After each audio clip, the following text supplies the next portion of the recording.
What's up? Welcome to a new episode of Movie Schmovie. This is episode number 423. My name is Steve. I'm one of the co-hosts of the show, and as always, I'm joined by. Ron. I'm sorry if I don't sound too concerned, but a dead coyote and a missing headstone doesn't prove anything.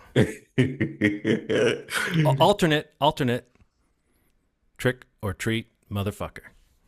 Oh man. Yeah, I I'm a didn't know if big that fan. was too obvious, but it's me, John. Yeah. Yeah. Hey, John. Sorry. Hey, Steve. Hey, Ron. Hey, Hey. man. Welcome, guys, and welcome all to another fun watch 'em all episode. This is like the third of four in our series of our Halloween watch 'em Uh-huh. all. Uh-huh. This Uh-huh. episode will be going through four Halloween titles. We'll try to keep this concise for all our Yes. listeners, like not make it too crazy. But going into Halloween H2O, Halloween Resurrection, and then Rob Zombie's two Halloween films, Halloween and Halloween 2. Yeah. Um, and then after that, we'll have one more in the future next month. Yes. Right at the end of September, right in the spooky season. We timed this perfectly, We guys. did. We We did. did. We We did. didn't. We couldn't have done it any better. But for this one, we're focusing on those four. Kind of a tail end of the first. Well, I guess not the first, but the second of three runs with Jamie Lee, and Yeah. then getting into Rob Zombie's run at this, and then that'll be an episode. I didn't realize it until I was looking back on my notes for this episode. But from Halloween H2O on, all of the movies have Laurie Strode in them. Right, right. Some version of Laurie Strode. Yeah. Yeah, I just thought that Yeah, was it's kind cool. of interesting. Because, I mean, like, we kind of lose Laurie Strode after part two, and it seems like they're kind of moving away from Laurie. And what happens by the end of six, we no longer have Donald Pleasance, but it's also been heavily implied on screen, even though maybe implied is too strong. It's been vaguely implied by two different edits that he's dead.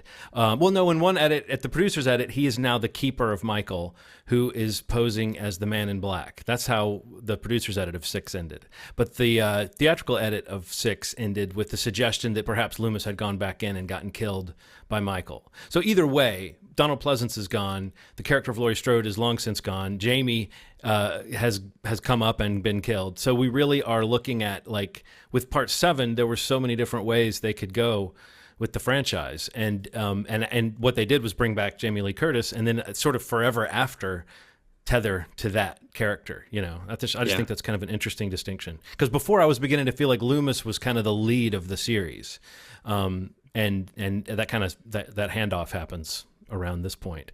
And yes, Ronald, you were alluding to the fact that you didn't realize how many damn Halloween movies there were before you suggested we do this. Yeah. So yes, when we say we're doing another episode with three more Halloween movies in it, we feel a certain sort of resignation and fatigue. But I do think it will be interesting to rewatch those David Gordon Green movies, for me at least, in the context of having looked at everything up to that point, because I had not done that at all when I watched them the first time. So Yeah. hang in there with us, not just to the listener, but I'm saying this to Ronald. Hang in there, Ronald. Uh, You've almost I'm trying. finished your assignment. Almost. I'm at like 60%. Careful what you ask for. I know.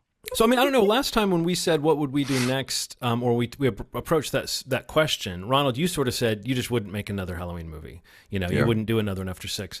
But we are looking at this movie, which is, while other ideas were being kicked around by the producers and different screenwriters, and this guy Robert Zappia, who I believe is the guy who's credited with the screenplay to H2O, he had written a draft for a completely different film. But that had elements they would use in Halloween H2O. But what had happened was they were like, we like your script, but we're not going to use it because Jamie Lee Curtis is coming back. Oh. But they retained the same guy, or at least they ended up bringing him back in. It was a situation where Robert Zappia was able to sort of write a script based on his own script, but add Laurie Strode to it. And then somewhere in there, the producers went to Kevin Williamson, who was hot at this point because of Scream, and they got a treatment out of him that then got used by the other screenwriter. And then even Kevin Williamson did a polish on that guy's draft. But the interesting thing was the producers really wanted to have a screenplay by Kevin Williamson credit on this movie. But when it went to arbitration, they determined that the drafts that had the most significant material in it were done by the other guy. So Kevin Williamson isn't credited with writing the script for this, even though he did a polish on it. But in order to get his name in the credits, I don't know if you noticed, he's listed as an executive producer. Yeah. So that's just kind of an interesting little tidbit, because I'd always wondered about his relationship to this movie, because it kind of has the feel, the casting, the way it's shot, it has the feel of like a Scream movie or something. It's a little bit more polished than Six. Well, it's a lot more polished in some ways than Six, and I feel like more polished than the movie that follows it, Resurrection, too. So, Steve, you'd mentioned that you were kind of a fan of Halloween H2O, or at least this is one in the series that you generally felt like is one of the more successful ones. How did this rewatch do for you? And did, maybe talk a little bit more about just your history with H2O? Yeah, honestly, like this is one of my favorite Halloween movies. I think mainly because of that vibe that you kind of just alluded to, like that Kevin Williamson. It has that like Scream, I Know What You Did Last Summer meets Dawson's Creek. Like it's got the time stamp on it of like the late 90s, which is when he was at like the peak of his powers. And the cast in this film, beyond Jamie Lee, it's just a ton of actors and actresses of that moment. I mean, speaking Dawson's Creek, Michelle Williams is in this, Josh Hartnett's in this, Joseph Gordon-Levitt has a small role in this.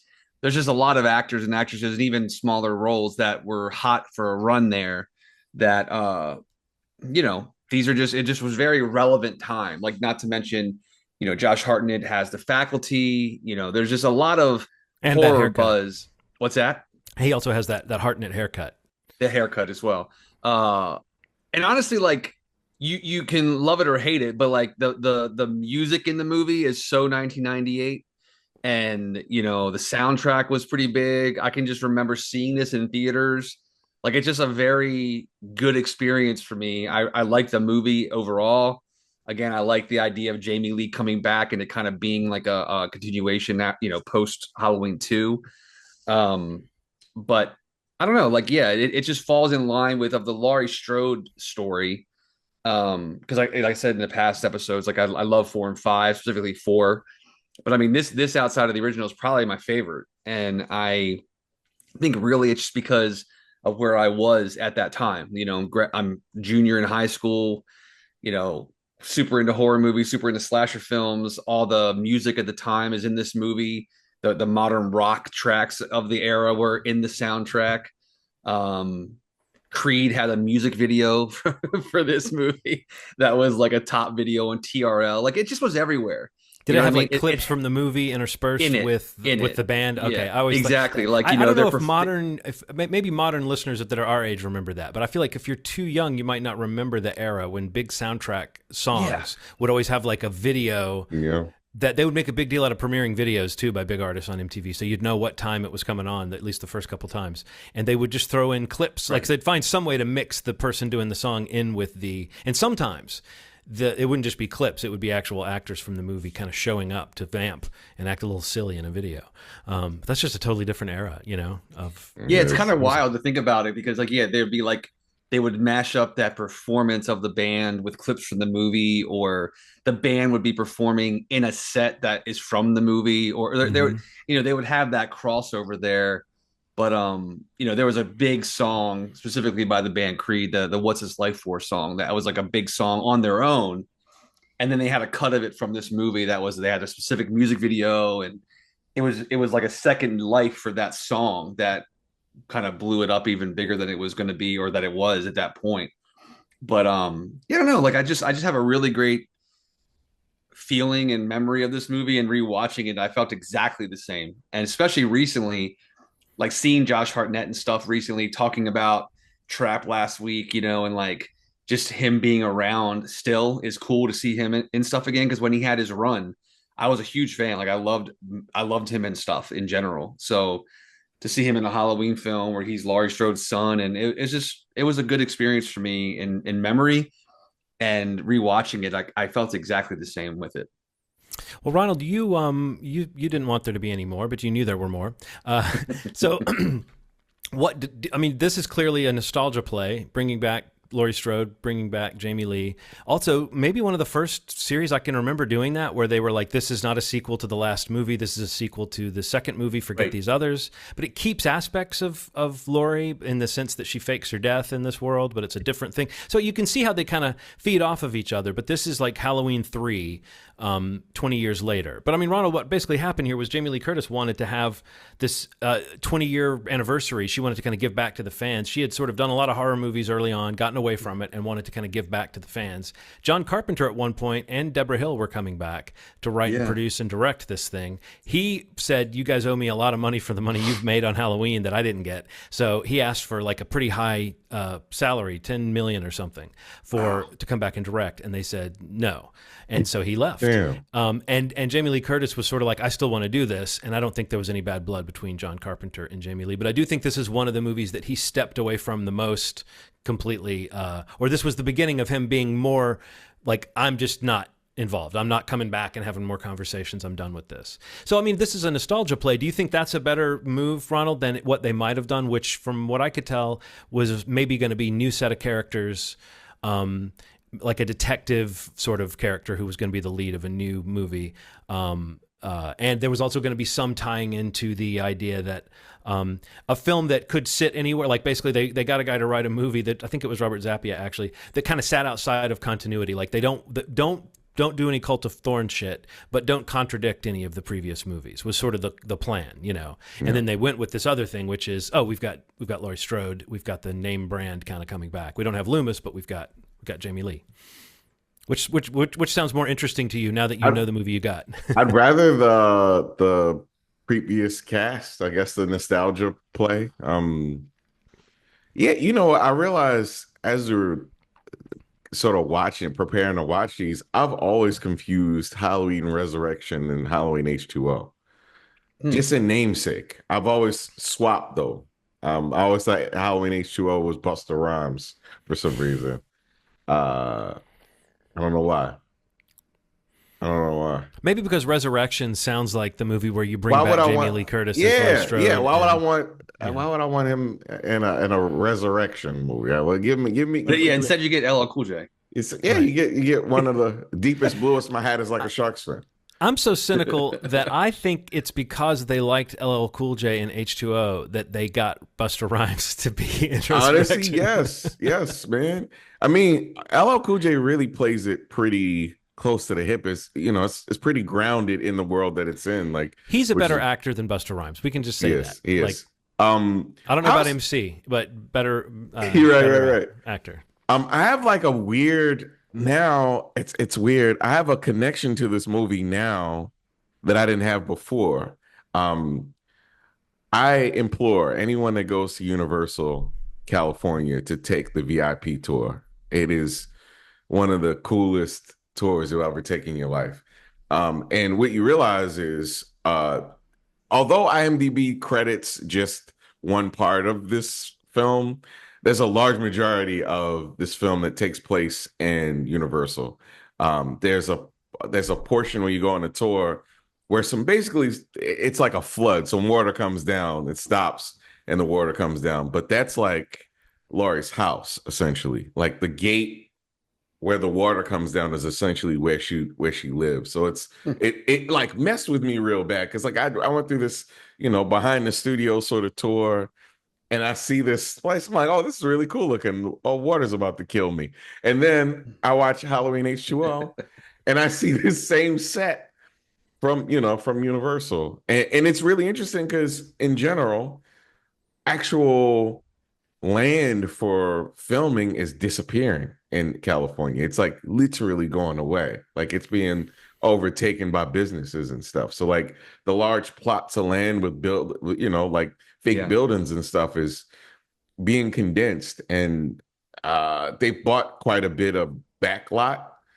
I guess they bought the land that was behind the park and they're turning that into some, but it's essentially disappeared the way that it used to be. There used to be 1 million houses they can shoot at, 1 million, suburbias that they could shoot in, and that's disappearing. So it felt kind of close to me. Like I'm like, oh man, what if this doesn't exist in a couple years? So right.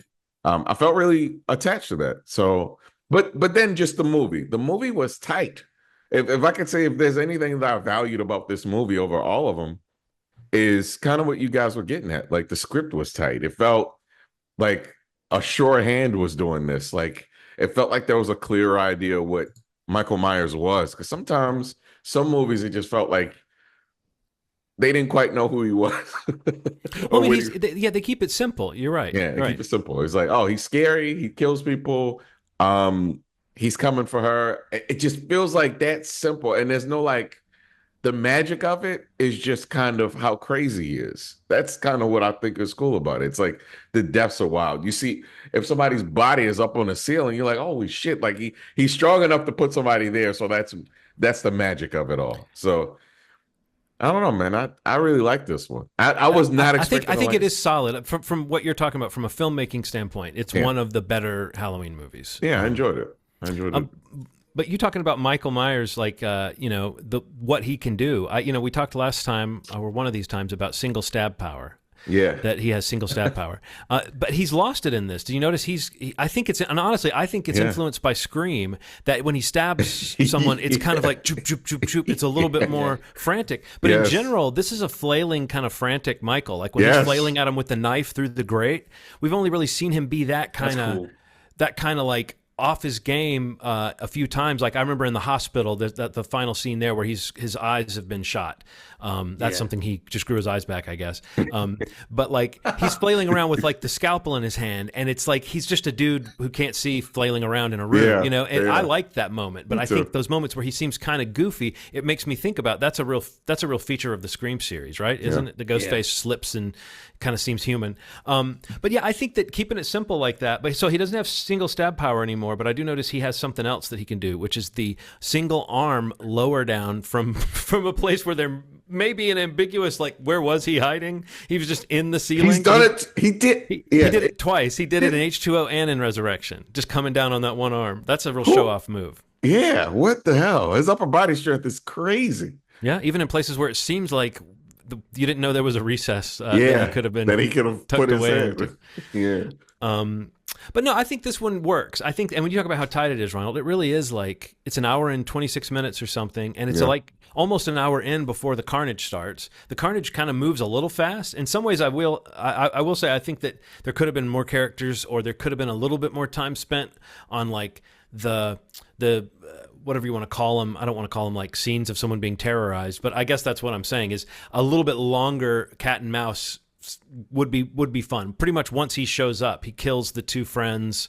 In fact, this shot that I have behind me as my background image is from when the little nerdy guy gets killed. And like I feel like it's a waste of a disposal that we see the disposal and we see how bad it would be to get killed in the disposal or have the disposal turned on with your hand in it, and then that doesn't happen. That's kind of strange. But I wanted to point this out though. The reason I chose this picture is, did you guys notice how contoured Michael Myers' face looks in this one? In this picture, you can really tell that they like. I hate that I can see his eyes. That was one thing that bothered me. I wrote that down. I thought he looked goofy in this one, and I couldn't figure out why, because it's the kind of build that I like, not too big. Yeah. And the hair wasn't too bad, but it really is. They cut the holes bigger on the eyes, and they're not shadow eyes. He should have like shadow eyes with the occasional glimpse of an eye, but this is just like a dude with eyes. And there's a lot of shots. Of the guy's where eyes. You can see his eyes kind of darting around. I'm like, what? Why am I seeing his eyes? So I think it could have been more inventive in that way. But I think in general, yes, the characters, the acting, the quality of the way that it's written. You know, at one point, I think this movie was called Halloween 7, The Revenge of Laurie Strode. And I think that's such a great, I would have loved if they had gone with that, but I guess H2O, that's very of its time to have the kind of catchy title that refers to the 20th anniversary. But, I think that's why this movie became what it became. And I think what it did was it sort of took us off the path of what might have been a whole other weird set of circumstances of them trying to do more. Because I don't know if you know, Steve, maybe you know, Ronald, but maybe you've heard of it, Steve, as a fan of the franchise.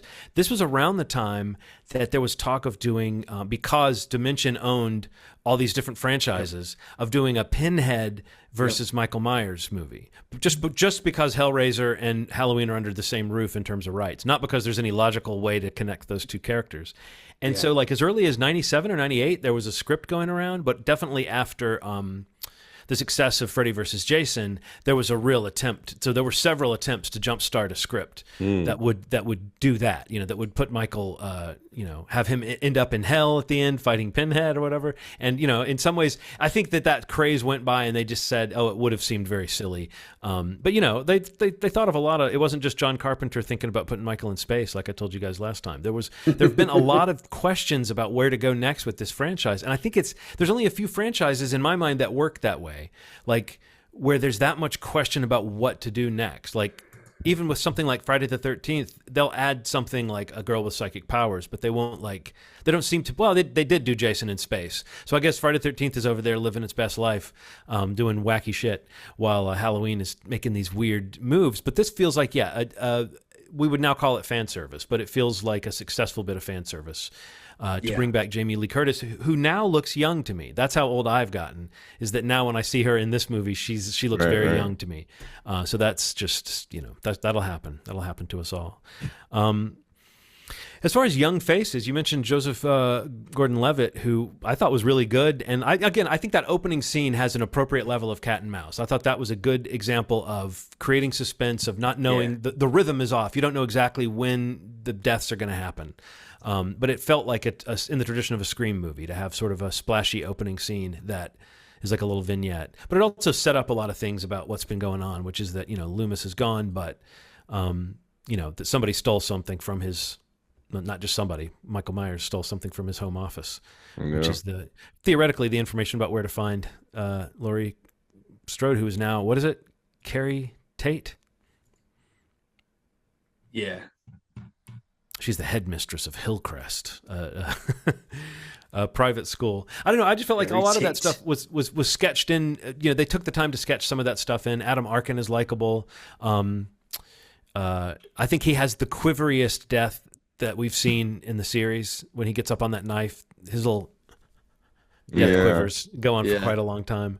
But I would say that the kills could have been a little bit more inventive, or the cat and mouse scenes could have been a little bit longer in this, just to make me feel like it really was the whole package. But in general, I think by keeping it simple, it helps, especially knowing where they go next. Like, Ronald, did you know anything about the way this movie ended, and then what the actual payoff of that ending would be in the next movie? Did you? So you weren't prepared for that? No, hell no, I wasn't. So the idea was, we're going to kill Michael Myers with this movie, but then the producers were never really into that, and they were like, "Well, no, we can't kill Michael Myers." That made me so mad. But they got Kevin Williamson, I believe, to sketch out a plan as to how he could seem to be dead at the end of this, and Laurie Strode could have her big moment, and then have him come back in the next one. And I think everybody was into it except for Jamie Lee, who was like, "No, this is supposed to be the one where I come back and kill Michael Myers." And so I think she made them agree that they couldn't reveal or spoil or hint at anything until this movie came out, and then the next movie was announced and on the way. That then they could reveal that Michael Myers was alive, but that she didn't want anything to steal the thunder of the ending of this film, because it's crazy now that you know what's going on. It's crazy what she does to this guy. Knowing that Michael Myers has crushed a guy's larynx and switched places with him, the things that Jamie Lee that Laurie Strode then does to the poor guy are insane. Yes.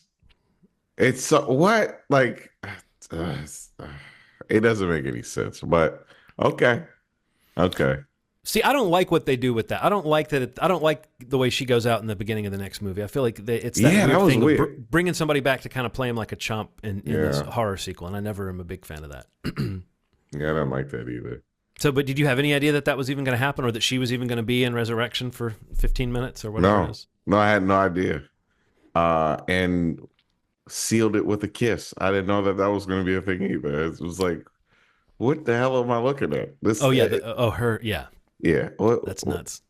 I don't know what that was. Any of that was. I'll see you in hell. Yeah, in the words of the horse from Ren and Stimpy, no sir, I don't like it. It was very strange. It was very strange. Before we leave H2O, I just want to point out one thing. I think that Johnny Tate, Johnny Haircut. I think that he is a bad sneaker arounder, because he should have taken that camping gear out of his dorm room. If he was trying to trick his mom into thinking he went to Yosemite, which he is trying to do, He shouldn't have left his sleeping bag and his backpack in his dorm room. That is Details. the rookie move, Yeah. especially an attention or like a detail-oriented woman like Carrie Tate. You don't get sloppy like that. Yeah, it was wild. So, any other thoughts about H2O before we move on? I'm not on my end. What about you, No. Steve? Nah, I enjoy this one. Well, now that you've said that, And tell the us how you opposite of feel. which- Tell us how you feel about Halloween Resurrection. I would say the opposite of which would be Halloween Resurrection. This is probably, I don't know. There's another one we might talk about, that we will talk about on this episode that may, in my eyes, give it a run. But this is probably one of my least enjoyable ones to watch. Like I don't really take much away from this one at all, personally. I feel like the idea of, the way it starts with Jamie Lee and that kind of like, like John was mentioning, like a brief appearance, and the idea of what happened to Michael at the end of H2O. You got to wonder, if it's a success, and H2O was a success, and it's like they're going to keep doing more. How do they do more? And this is the way.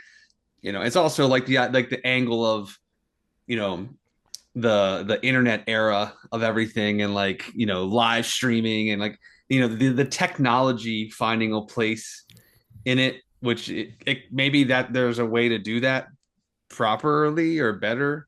But they didn't. but it was not this movie. Yeah, for sure. Well, I mean, so let's the web's. It's as though he's controlling their cameras from home, not just like he's watching a feed. It's like it's one of those things where and then like when he texts her, she's got a phone with these giant texts showing up as he types them, which is technology we still don't have. So Right. I just think it's an interesting and silly, yes, it's very dated in terms of how it uses this new stuff, web streaming and live streaming, and even like reality television. You can tell they're really buzzing off of that. Yeah.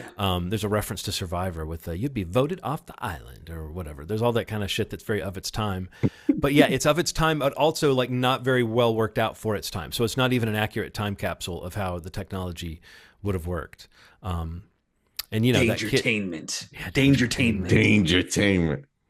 I gotta tell you, man. I didn't hate this movie that much. Good.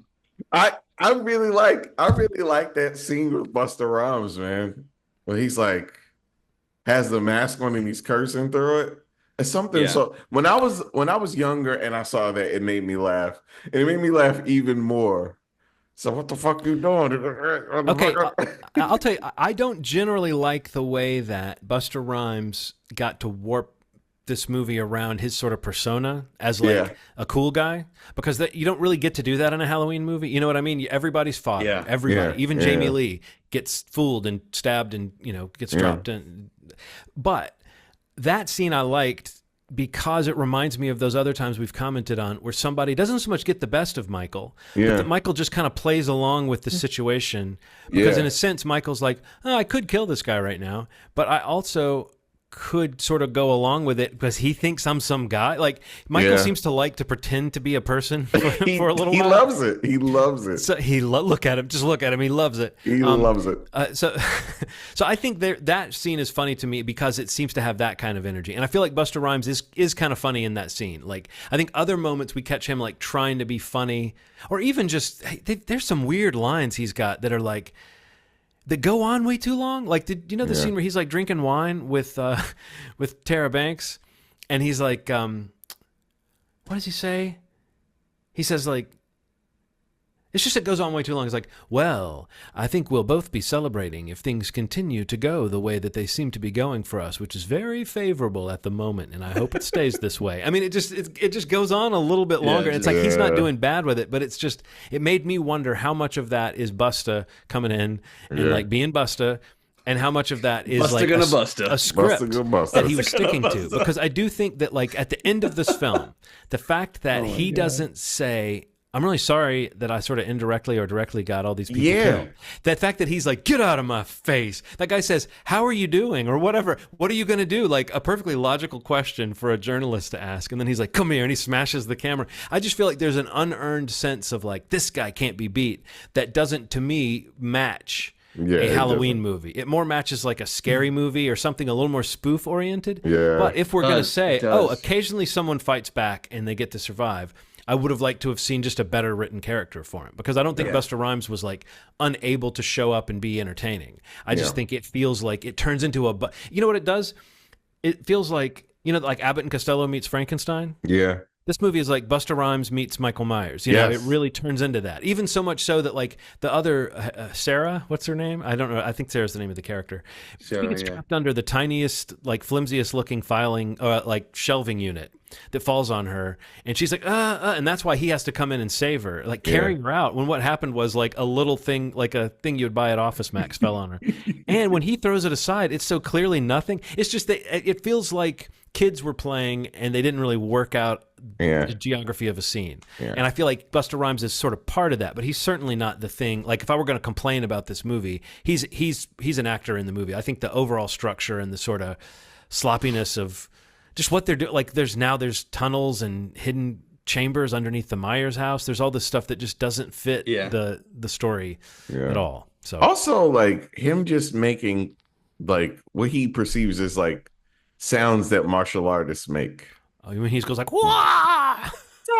It's like, what am I watching? Like, but again, that scene where he has the mask on and he's yelling at the guy, he's yelling at Michael Myers. It's so funny to me, man. But it's a bad movie. Okay, now we're talking about it's a fucking terrible movie. But It's there was bad. one thing I didn't. But know it's if but you it seemed like you had fun watching. I it, had you know, so much at fun least- watching it. See that's a silver lining. That's a silver It's a lining. cool concept, man. It's a cool concept, poorly executed. You know, it is kind of poorly executed in that sense. They don't Yeah. really get as much mileage out of the sort of found footage point of view shots as you think they might. There were Yeah. a few moments that played nicely where we could see something in the room that the person couldn't see. And occasionally the cutting back and forth between like nicely lit or reasonably nicely lit, like film footage and the video. There were times where there was something going on there that I do think could have been better. Yeah. But when you've got like Tyra Banks dancing around as she sticks a fudgesicle into a coffee drink she's just made, while a guy gets stabbed with a tripod that for some reason has a sharp point at the end of it on the camera, it's just they were trying to do. They bit off too Yeah. much. They bit Yeah. off too much in terms of that setup. But yeah, I mean, in a weird way, I'm kind of glad that a franchise like this has a kind of goofy entry like this. It's sure. certainly more interesting to watch to me than the sort of dreary grimness of the two movies we're about to talk about. Like Yes. where no light escapes and you just feel dirty watching the movie. Yeah, yeah. This at least still has a little bit of that kind of campy slasher fun. I just feel like it's kind of miscalculated. I do think after this one too, I'm going to say to everybody out there, if you are ever in a college lecture that feels like philosophically important, like that feels like it might be about like a theme of things that are going on in your life, and like the professor's talking about things that you can relate to, and look out the window and see if there's somebody standing across the street, because they just might be a killer and you just might be in a slasher movie. It seems like Yeah. that is a real standby, is the class lecture that is vaguely related to the themes of the movie. Yes. That then the main character knows something about that subject, you know? Yeah. It also happened. I feel like it happened in what's the A24 movie about the family that all dies one at a time? Hereditary. There was also like classroom scene. He looks over and sees somebody like, it's the same thing. Why do they do that? What is that about? It's like a trope. It is Well, a trope. At least in Hereditary, it seems to be playing more the sort of awkwardness of that guy being in school. I don't know that we hear a lecture that's like about like That's demonic true. possession. You know, they're not like. But I mean, Steve, how is this? You've lived with the franchise more fully than Ronald has. So like you've lived with this movie for a while. What is your sort of general? I mean, you know, do you go back to it ever? No. So how many times have you seen it? I think this might be my second time watching it. I think it might be my second time watching it. Yeah, like just including like I saw it when it came out. Just because it's a Halloween movie. I don't know. Like I don't personally like get fun. Like I don't really get the joy out of watching this, even if I can. Some movies that are bad or at least kind of fun to watch, or they have something. I would say the only thing maybe it offers is maybe some cool kills. There's some inventiveness, like especially I think some people didn't love a lot of the kills in H2O, which I thought were fine, but there's probably more there in this film. Um, but yeah, I don't know. I feel like overall, like it was a pretty poorly received. I think a lot of people disliked it. It was not a box office hit. And honestly, it kind of gave a reason, to like lead to a little bit of time and then Rob Zombie kind of rebooting it and doing his thing. But I think it also kind of got into this like how ridiculous it got. Like the vibe of how crazy and silly a lot of this movie is unintentionally. Like you say, like it feels more like some of these scenes could be just like spliced into like a scary movie spoof Yeah. film, like any of those spoofs. And it's like, is this a part of that, or is this like a legitimate slasher entry into a historic franchise? But yeah, I don't know. This has always been very sour for me. Like I don't really like much of that. Really, the performances, the cast, like the story itself is, I felt like so weak. It's just like kind of putting Michael Myers into what could have been some other movie. Like there's like literally a movie coming out sometime soon or recent called like Stream that feels like that movie is this movie, but it's 2024 and it's like you can just put Michael Myers in that and that feels like Resurrection to me. Mm. And yeah, no, it's just I think silly is kind of a good word for me. Yeah. I don't really ever think about this one. It's like this is the one that I'm like just like I mean even more than Curse of Michael Myers. Like I like that one more than this. As absurd as that kind of got, and as much as that one felt like it had been messed with, and the cuts and all the editing to it, but this one, even if it was kind of straight through, just didn't work for me at all. This movie made me think, like, I wonder how many times a coroner has actually unzipped a body bag and then had the person like sit up or Right. or do something scary. Like, I just wonder if that's ever actually happened, because that is a total staple of slasher films. You got to have the Yeah, I killer know, make it right? as far as the slab in the Yeah. morgue, and then you find out they're still alive. No, I feel like it is a pretty sorry entry. Like even compared to that trilogy of that we talked about last time, that is so hit or miss or miss or miss. But like there is some kind of seriousness or attempt to do something that fits, that this one feels like in some ways it could have been a refreshing departure from the format of the series, but it didn't happen to work that way. And I do think the kind of thinness of the characters has something to do with that. Like all the dialogue at the beginning is that kind of character setup dialogue where it's like, Totally. so what did you sign me up for this time? It's like, I'm the crazy one who signs people up for things, and I'm the guy who talks about food and throws spice at Michael Myers at one point. Oh my God.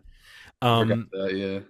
But no, I think that the potential for something like this to work, like when you said putting Michael Myers in a sort of technological streaming kind of thing, I was like, well, if that was done well, it would be kind of interesting to see. And in some ways, I wish we had more movies where it's just, oh, this is a good horror movie, and Michael Myers is the killer. Like it doesn't have to be connected to Cult of Thorn, it doesn't have to be the Bloodline stuff that we've seen so much of at this point. So I do like the fact that this movie feels somewhat disconnected from that, but the way that it connects through the Myers house is so ridiculous, because who would believe there would still be a scrap of evidence in that house? Like this, I mean, the idea that they set it up with all this stuff for them so they'd find stuff. It's like, well, of course you're not going to find anything. Like theoretically, the police have been over this house. Like I just thought it was strange that they were acting like this is a house that no one has done any investigating of, Right. because no one's found the sort of like secret chamber behind the fake secret chamber. That was too much for me. But when she goes into the secret chamber behind the fake secret chamber, and there's like a hot plate and like leftover rat and dog parts, it's like, Yes. you've turned Michael Myers into like the cartoon version of Michael Myers at that part. At that point. Yeah, basically. So yeah, I mean, but I do think there is a kind of dumb fun aspect. I mean, I maybe more so than you would say, Steve. I do think like I had a few laughs this time watching it. I guess knowing I was going to be talking about the movie with you guys, I was able to say, oh, okay, this is ridiculous. But I did I did sort of feel dispirited, especially thinking about the fact that like the next two movies we were going to watch were going to be movies that I know I'm not. I mean, I tried to give Rob Zombie's Halloween and Halloween 2 a fair shake, you know, because I have sort of in my mind, I've always put it as like these movies are really unsuccessful for me. But I just don't like his style, you know? So I think that's the thing that got in the way for me with these, is just realizing maybe they're really good examples of a style that I just don't like. Like I've been taking like annoyingly meticulous notes watching these movies, like putting the movie name down and jotting down like things. And when I got to these movies, I just wrote down, anyway, time for the Rob Zombie shit. And I didn't have much to say about it. Like I really don't have much to say about it as a part of this series. I will say though that when you go this far into a series, the idea that rebooting or redoing, restarting is the only way to really go, I don't think that is necessarily a bad idea. Yeah. And so I can kind of look at these movies as, and by that we're talking about Rob Zombie's Halloween and Rob Zombie's Halloween 2.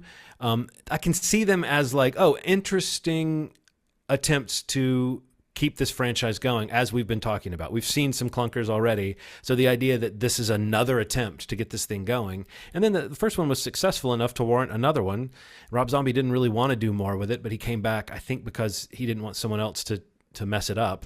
And then I don't know if there was ever any serious attempt to spin his movie off into a third movie set in this world. Like this version of Michael seems tied to Rob Zombie's aesthetic and Rob Zombie's ideas. But I do think there was talk of a Halloween 3D or something that was going to be, you know, picking up this version of Michael Myers. But I don't know how. Like I don't know how at the end of Halloween 2, Rob Zombie's Halloween 2, I don't know how you, like it's one of the more final feeling endings. But also I don't know if I know for sure what happened in that movie. So had you seen these films before, Ronald?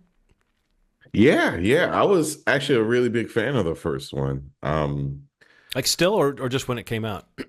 When it first came out. Now, not so much. I think what it is, now that I'm a little older, is it feels like a biopic more than it feels like a horror film. It feels like the way you would tell a story about a real person who had some trauma and has become a psycho killer, right? In the way that it lacks like, I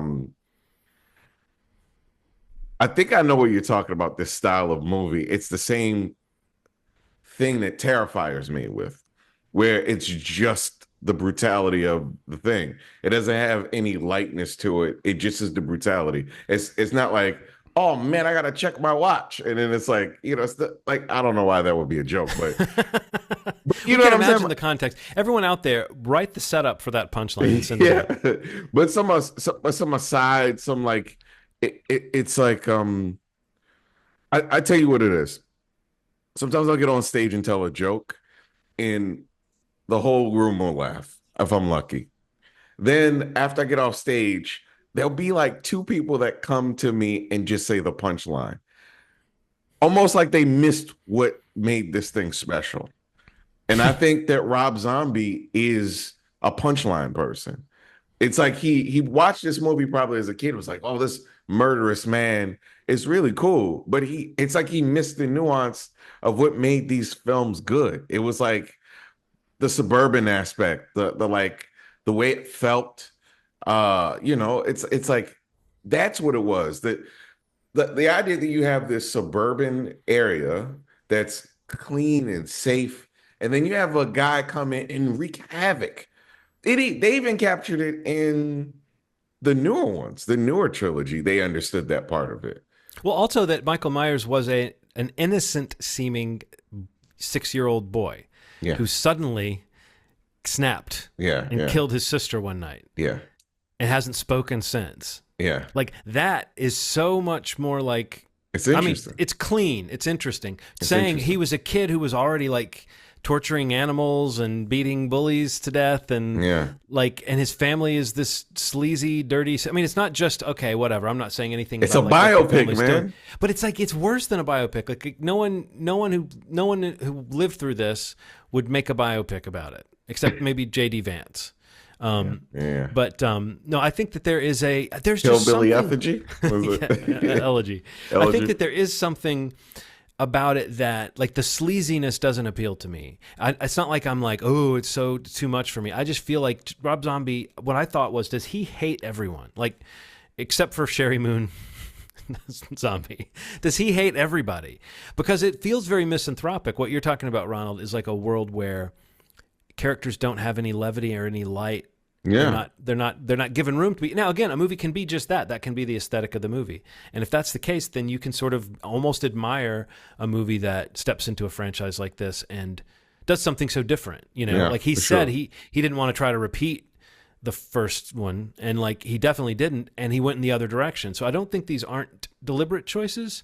I just don't think I like the creative mind behind those choices. I've never been able to fully grasp a Rob Zombie project, primarily because it feels to me like a kid who's like cussing for the first time and looking around, and there's no adults that are hearing him cuss. Yeah, And I it's feel you on that, I man. can say effing, and I can Yeah. like say, and it's like it feels a little bit like, aren't I edgy? Aren't I cool? Like, and then there's some stuff that feels downright misogynistic in these movies that is just, again, feels a little too much to me compared to the other movies, which have largely held back for the most part with that kind of extreme, like extended nudity and violence on a nude woman. Like that's stuff that you get suggested, but not so much just lingered on. And I think he would say, I'm trying to linger on the negative effects of violence, not romanticize it. But what it ends up being is just sort of unpleasant and shrill. Like from the beginning of his Halloween, I was feeling like, ugh, this is that tone again. Yep. And also this idea, I love this idea that in the second one, Laurie Strode is such a misfit that she dances on the counter at an underground bookstore to music that influenced Rob Zombie. Isn't that cool? Yeah. And that's like how we know that she's a cool chick or something. There's just so many things that feel like Rob Zombie. Things I learned today. John loves Rob Zombie. Oh, you don't know how much I love. You know, I bet if I was like trapped on an elevator with him and we had to like team up to survive or something like that or to You escape, do it. You like him? I'm sure we'd get along. We have enough hell points of yeah. reference. I feel like I'm sure we both would die. I'm sure we both would die at each other's hands. No, I mean, he probably wouldn't like the music that I make or anything. You know, I think I like his music more than I like his movies. So, and that's not much, but Dragula is a fun song. No, I don't know. I just think that he's an interesting guy. He had a huge success though with this, so I got to hand it to him in that respect. That like he's even said this, that when horror nerds come up to him and say like, man, you fucked up the Halloween series or whatever, he says, no, I rescued it from direct to video, which is where it was going when I came in, and like I showed them they could make money in the box office with it again, and so I was like, okay, I'll give you that much. But I again, it's just not, these were never going to be movies that I really loved. I guess I'll ask you to go into it a little bit more, Steve, what your relationship with them is. But before I do, I just want to say one thing: Brad Dourif is good though. That guy is really good. Oh yeah. And I even think Danielle Harris manages to be good in these, even though she's given some really thankless stuff to do. I think their sort of father-daughter stuff, especially in the second one, where they're kind of trying to protect Laurie's feelings, but they're also sort of, I don't know, they're kind of hiding stuff from her and walking on eggshells around her. I feel like those scenes were really well acted. It really made me wish those actors had a better place to be. So, Steve, what's your Rob Zombie take? Like, I mean, I don't know overall that I would say I'm a Rob Zombie fan. I mean, I feel like, what is it, Devil's Rejects? That movie, he like of his films, that probably stands out the most to me. But specifically with Halloween, these two, I mean, Halloween, the 2007, his kind of reboot. I remember initially being pretty negative on it, like my first time seeing it in theaters. Like I kind of remember just having like a feeling of like, this is not the same story as Halloween, but it basically was just like, the shell of it, and then with Rob Zombified it. But and that kind of left me cold, and like how kind of like mean this one feels, and it's kind of much darker, and just like the characters are kind of dirty and just kind of like, I don't know, just mean. Yeah. That I remember not liking that. But I will say, like, over time, like rewatching it in the years since, and even for this episode, it's kind of grown on me a little bit. And I guess it's because I've accepted that, like, that's the kind of maybe movie that Rob Zombie's making, or that the movie that he made, that happens to be called Halloween and has Michael Myers and Laurie Strode in it and Loomis and all the the characters that I know. And there are some scenes in it that I really like, and those are scenes that like kind of really felt kind of gratuitous or mean to me when I first watched it. But The standout, yeah, like I like seeing Danielle Harris again. I don't like Halloween 2 at all. Like I think that one is an absolute mess for me. And yeah, It's like such the a weird comment, movie. Like the story of it yeah, is so weird. the idea that like even like the idea around Laurie and like her going her own version of crazy, and like instead of it being when she was a child, you know, when she's like a young adult, like it's going to happen to her even beyond the events of the first Halloween. Like that idea is weird to me. And honestly, just like the visuals of the movie are just ridiculous. Like all of the white horse and the dress and all that stuff was just completely. I mean, it lost me real quick. Like that movie, I had trouble watching. Um, Yeah. but Halloween, the 2007 one, it definitely has grown on me over time. And you know, it's kind of falls somewhere in the middle for me now. I do think one of the things I did like, Tyler Mane, the guy who I guess does is Michael Myers, um, in these two films, I do like just the physical presence, Me too. of his Michael. You know, I don't like the beefy Michael as much at all, but I will say that, kind of along the lines of what you were saying, Steve, is that I think one of the reasons why this movie offended me so much when it came out was that it was like, this isn't Halloween. This isn't my Yeah, Halloween. yeah, But now that we've had these two and then another trilogy, and who knows what they're doing with it now, and we've gone back right, and watched all these, I feel like I was able to go, oh, you know what? That's Rob Zombie's take on Halloween. And it doesn't hurt my exactly. feelings the way it did when it first came out at all. Yeah, I just can say I don't really like this aesthetic and this feel, but I do think there were some moments where Tyler Mane was kind of scary in that role in a way that I wasn't giving yeah, credit before or wasn't able to see because I was so put off by the fact that I didn't want this to be the road Halloween went down forever, you know, but it right, didn't. And so now it's easy just to go, oh, now it's no different than, oh, they tried Season of the Witch. Oh, they tried Cult of Thorn. Oh, they brought back Jamie Lee. It's like, exactly, this man. is another spin on it that I can now accept a little bit more because it's in its own little category. And again, like I said, he did get people excited about the franchise and keep it going. But I know what you mean about the things that kind of work. Like the more you separate from it as like this is a Halloween movie, and more like Exactly. just Yeah, this is a movie someone made. Because then you can kind of admire, like you were saying, Ronald. Not admire might be the right word, but you can at least see the artistic quality behind how grimy and dirty and unpleasant he is Oh making yeah, it, for because sure. it is sort of a an unflinching look at what might produce a murderer. You know, Yeah.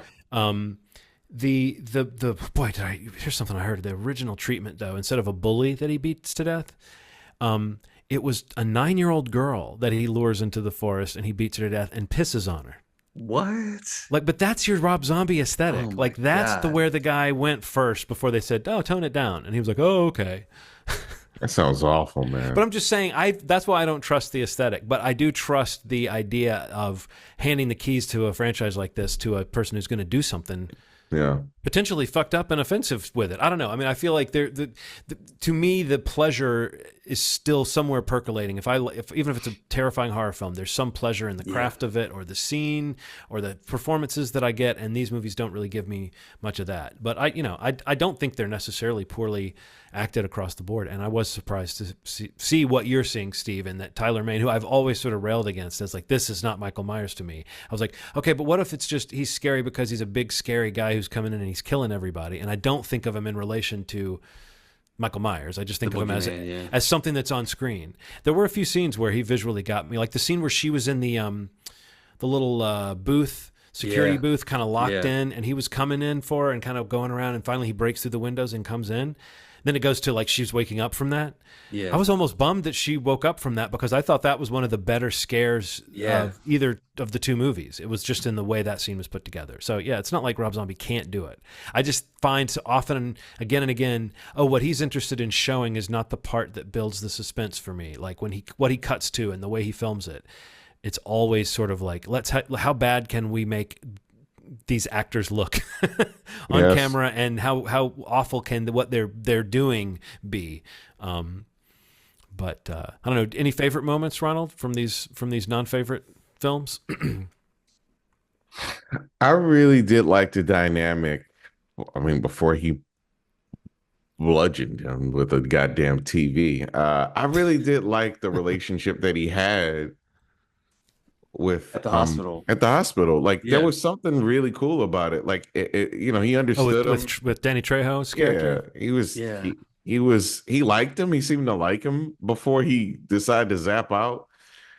But Yeah, I felt bad for him. It was like, Yeah. he was the one who was like, Mikey, I was good to you. He kept Yes, saying, yeah, that was hard. oh, that was hard. awful. And then just that's that Terrifier shit, man. It's like, what about this is fun? Like Yeah. horror. I mean, like my understanding, and the reason why you guys started to get me into horror was that there was some element of fun to it. Like, I mean, sure, not everyone is gonna be like, have some comic relief, but there's some elements to it that are fun. Like the setup, the chase, none of this stuff was fun. Like again, like I said, it feels like an examination of a person more than a horror film. It feels like a biopic. It feels like they're just like, what is the psyche of a person that would do this? Here's the life of Michael Myers. If Michael Myers were to exist in the world, this is his story as told by Rob Zombie. Nothing about it felt like a horror film to me. It felt just like a terrible person doing terrible things. Mm-hmm. Not at any point did I feel anything like sort of like the jump scare. There was none of that. There was none of the stuff that was like, he was just there. Like whenever he was killing somebody, it was like, oh, he's in the distance. Oh, he's getting closer. It wasn't even like he didn't hide much. He was just like taking people out. And that didn't feel like a horror film. I'm like, what? Well, Again, I'm just wondering. I'm distracted now because all the hand motions you've been doing. I'm shocked that you haven't been zooming your camera in. So I've by been trying to accident. watch. I've been watching it. I Okay, messed so it up. are you getting the technique down so Yeah, you I'm know getting when the to do it? technique. Because Give us a dramatic zoom on purpose. Then, do you know how to do it on purpose? I hope this works. Like, say something dramatic Um, about Rob Zombie's Halloween. Rob Zombie's Halloween. Oh no, sorry. Zoom is broke. God, Broke it. it looks like I'm Now doing you the just- TikTok dance. Now you just look like you're glitching out. No, you're like pointing to different things, right? Like anxiety, depression. Those TikTok. I'm failing. I don't know why this isn't working. I'm sorry, I didn't mean to put you on the spot. Oh, it's fine. Let me Show off when you've got it straight. Like you, I think I surprise us go with to it the next app. time. I think I can actually go to the app that does it and then do it. Let's see. Rob Zombie's movie was entirely too serious. But look at those pearly whites. Yeah, so I really do think that, man. Like, I think there's a irredeemable quality about it. Like, but I also get what you're saying, Steve. Like, I remember why I liked it so much. It just felt so gritty and raw and like unabashed. Like, just he just killing. And why the rape? Why the sexual assault scene that happened in front of? Why would somebody do that? Why would somebody be like, you know what'll make Michael Myers mad? We assault a person in front of him, and then it's just like, How do you guys feel? Like I think I try to think about this one, like the Halloween, the 2007 one. And I think maybe one of the things I do like about it is the fact that the first, I don't know, whatever part of the movie is like the fact that you are seeing more of Michael's childhood. yeah.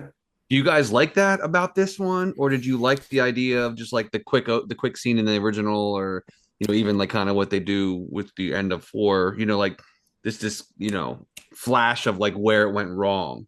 To me, that goes against the story of Michael Myers to explain why he is the way he is. However, if you're going to do that, if you're going to say, oh, let's go back and explain it, I think this movie, like I said, does a credible job of depicting a person who seems like even down to the fact that his mom kind of dotes on him and lets him get away with stuff. Right, You see this exactly. kid who's like miserable and he's kind of a bully, but he gets home and he gets to act kind of like a sweet little kid with his mom, but then he's kind of more devilish with his stepdad or whatever that guy Ronnie is. So it's like, Yeah. I don't know. I do think there is something about it. Again, like I said, the more I separate it from Halloween and Michael Myers, I'm like, oh, this is a well-achieved version of something really gross and uninteresting to me. But if I look at it as Michael Myers, I feel like it totally takes away from what Michael Myers is to say, oh, I know that he's a tortured little kid in there. I just feel like that doesn't do anything when the hulking Michael Myers comes in. It doesn't do anything for me to think like, oh, poor guy, like it just doesn't help. But I've always thought the sort of family connection stuff in all of them was kind of silly too. So the whole notion of like Laurie Strode having this like connection with him, I don't know. That stuff worked for me a little bit better with Jamie. When they suggested she had some kind of psychic connection with him, even though those movies weren't great, but like I liked that pass more in terms of adding to Michael's character. Like suggesting he has an emotional attachment maybe is one thing, but to go back and say like, oh, this is the little sister that he loved. It's again, it almost feels like a multiverse thing. Really, it's like this is a Halloween multiverse, and in this multiverse, we get to find out why. But one of the rules of Michael Myers is there's no reason and there's no explanation, Like to me, that's one of the things that Loomis was always talking about. Like, oh, you won't, there's nothing there, Like, so it's a new concept of Michael Myers, which is allowed. So. And I think that's kind of like I think that's why I think time has made me like this movie more. Yeah. Is only because I've kind of been able to forget that and just kind of the times I've gone back to watch it, usually around the holiday or like thinking about like new ones coming out. Like I think when the David Gordon Green ones came out, I might have went back and rewatched these. But like, yeah, I don't know. Like I think that like the fact that it is so different for that first third or half or whatever, then it goes basically falls into line with the original Halloween story wise. It's pretty consistent, but I think some of that stuff with a younger Michael works the more I watched it. And I also like there's certain scenes where I feel like at least this version of Laurie Strode, like just the way she reacts to like being attacked by Michael. Yeah. It like felt very real, like in a moment. Like there's a scene where he rips her out of the car when she's in the car with Loomis. Mm-hmm. And like she literally, I was trying to find like a video of it to make sure, but like I think she like yells like Michael, what the hell? Like she like responds like that. And even when she like gets trapped in the pool, the empty pool, and like he's the only way out. And I think she says like wait no, like or no way or something like that. Like it's like such a speaking out loud what you're thinking. Yeah. Because like of this relationship and just like who this version of Michael Myers is and this version of Laurie Strode, that I think because it seems so different is what I think over time I opened up to, I guess is what I'm trying to like. I think I'm like coming to terms with that as I say it more with you guys. But it's like I think I opened up to the fact that it's different instead of maybe criticizing it because it was so different. Because if it falls in line with the story at a certain point, but even then it's still maintaining the different take on it. I wonder if we have been through the fandom wars at this point, and we don't give a fuck. We realize we don't want to die on any hill. No movie is that bad. It's worth it. It's worth getting in a fucking argument with some stranger over. I feel like we now have the perspective of going like, oh yeah, having these like super strong opinions about how much something sucks. It actually takes negative energy to have that. Yeah. Whereas you can come back later and just go, okay, this is a movie. And again, you can have issues with the technical side of it, but I think giving too much space to it, I think I was much more, like I said, it hurt my feelings to think this is going to be the new version of Michael Myers that everybody remembers and loves. Right. But what about you, Ronald? Like, again, having had a slightly more casual relationship to these movies and then coming back, what do you think about that? The question that Steve asked about I know you mean like the mystery you want to kind of maintain, but if you're gonna reveal it, I kind of like the way that it happened. Like I think there's a version of this movie in my head that had the beginning that explained more about his childhood and some of the things he did with animals and stuff like that, and still maintain the tone that I kind of liked in the first couple Halloweens. Like that's right. There could have been a version of that. And it's interesting. It's this is a better take than Nightmare on Elm Street, where they're just like super pedophile. It's just like that. Is that the choice we're gonna make? Rather than, I'd rather this take where they're just like he was troubled. he didn't really know where to put his anger, and he kind of zapped out one day, and then he got hospitalized. That's where, yeah. You know, I do like that. I really do. I think that's one of the bigger things. You know, because that part was done so well. Unfortunately, I'm just telling you, it is inserted as the piece of history in between the mystery of why we don't know what we don't know before in the previous films. Now the Rob Zombie kid thing is that missing link in between the where was he? What was he doing in between this mysterious person? Now I know what he was doing. He was like being a troubled kid killing animals. Well, but it wouldn't have been in between. It's an alternate version entirely. Yeah, all that kid. See, like in this, that again is an issue for me. You know what I mean. This version of him though, he's torturing animals and doing all this shit before he snaps and kills his sister. So he doesn't snap. He doesn't like. There's no like. Oh, he was a sweet little kid and then he snapped. Which again, I think is just a different story. I think one of you said a second ago, like this is just not the same story. So it's just a different story. But it's like it's not like to me a more full version of the story we got. What I actually did find really interesting was one of the movies that they were going to make before they went to the remake route was yet another attempt at like how can we sequelize. Like, what's an interesting fertile ground to go to that we haven't done yet after Resurrection? And one of the ideas was to kind of do the prequel sequel, where you have a prequel element, but you also have a present day element. So it would be Michael. Right. I think the premise was going to be modern day Smith's Grove Hospital, which is now abandoned. Some kids going in there exploring, and Michael Myers is there, and he kills the kids, and it's intercut with a story about. Like his past. But I think the idea about the prequel part was not going back to his childhood. It was more saying, well, what happened in like what would have been the Halloween 3 we would have gotten if there hadn't been Season of the Witch? Like what was Michael Myers doing a few years after he first came back?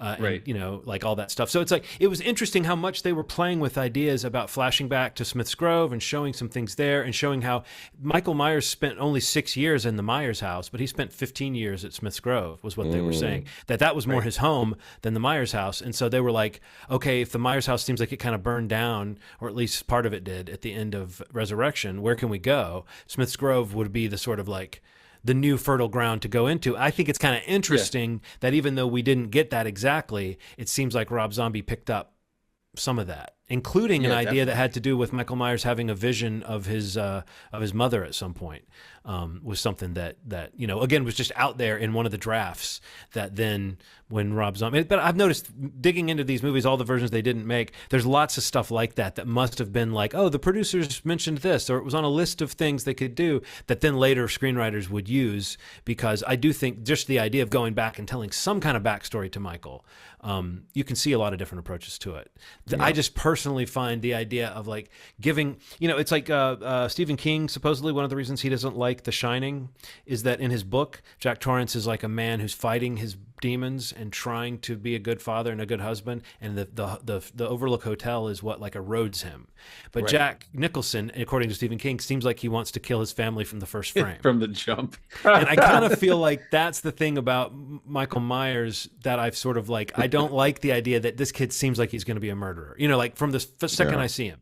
But again, to reiterate, if we're going to see the story of a kid who becomes a murderer, I think there's probably some really gross, unflinching stuff that I'm not too crazy about, but I think it's depicted with some groundedness or some, what you keep talking about, Ronald, when you say like a biopic. It's like it's depicted with gritty detail of some sort that you can kind of believe.